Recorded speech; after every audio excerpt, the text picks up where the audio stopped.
Happy Sunday, friends. So today we're coming from a little bit of a foggy and misty evening here in Vancouver, Washington after pretty much 5 days of rain. And so it's the Pacific Northwest in March. Shocking. But it's actually been nice. We got a little bit of blue sky today, went out for a little bit of a walk. Hopefully you found your way into a lovely natural space today to get outside of your home and maybe even get outside of your head just a little bit. So today what I wanted to focus on when I speak with you is about the power of building resilience through discovering, rediscovering, exploring our sense of purpose. There was a video I did last year about ikigai, which is the Japanese term for our reason for being, or the reason you wake up in the morning. Dan Buettner had written the Blue Zones of Happiness, and he's done quite a bit of work about research by people all over the world about what does happiness mean for different cultures, how does it show up. And in Japan, ikigai, a sense of purpose, plays a really significant role in longevity and people's overall sense of well-being. And it has been found that neuropsychologists have shown that in addition to having better resilience and sense of well-being, it also adds to higher cognitive functioning. So what I wanted to practice today was a little bit around looking at your purpose and building up our resilience toolbox as we navigate these very interesting times. And we might have a little more time than usual on our hands for self-reflection, hey? Right.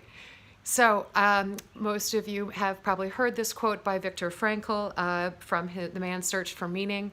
Viktor Frankl was a psychiatrist and Holocaust survivor. And the quote is, "Everything can be taken from a man but one thing, the last of his human freedoms, to choose one's attitude in any given set of circumstances, to choose one's way." You have control of you. The circumstances around you will ebb and flow. They will be more challenging. They will be uplifting. You have control over you and your perspective and the way you choose to navigate and learn from those circumstances. So let's talk about navigating through and learning because we have a sense of purpose. Yeah? Okay, so here's the activity. I'm going to go ahead and read questions to you for purpose reflection.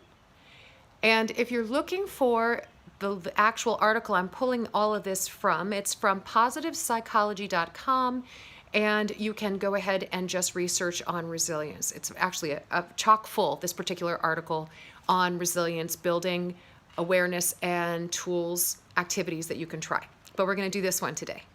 So perhaps you pause, maybe get a pen and paper, listen to the question, then pause, maybe write something down, or just do this on your own time, okay? All right, there are 10 questions. Number 1, why are you? Why do you get up in the morning? What keeps you awake at night? When are you the most alive? What does being successful mean to you? How might you apply your gifts to a pursuit that is of deep interest to you and helps others? What can you do to make a difference in one person's life today? If you were to write a sentence, meaning if you summarized your purpose in one 140-character sentence, what would it be? If you say yes to living purposefully, what do you say no to? Lastly, if you met an older version of yourself, what sage advice would you give yourself? These are such good questions. Perhaps you tackle them a little at a time, maybe not all at once, or maybe you're feeling ambitious and you want to lean into this. It's healthy for us to take time for reflection when we can. Now is an interesting time. We find ourselves where time has slowed down, and many of us are being given this gift of time back into our lives, and we can either choose to dwell in negative spaces and anxiety and fear, or we might also use this time for good, connecting and learning. That's up to you. And remember, we're not isolated. or just remote from one another right now. So, a little bit of homework for you. I hope truly that this last week has been one where you have found the ability to connect with people in a new way. Maybe you have found some time for yourself and for your immediate family and friends to connect on items that are just maybe commonly out of our view because of distractions. Maybe they're coming back and you're talking about them with more meaning and authenticity. What is your purpose now? And what could it be going forward? You have to dig into the work to really know. So with that, my ikigai is to affect positive change in the world by being the light and inspiration through my words and through my being.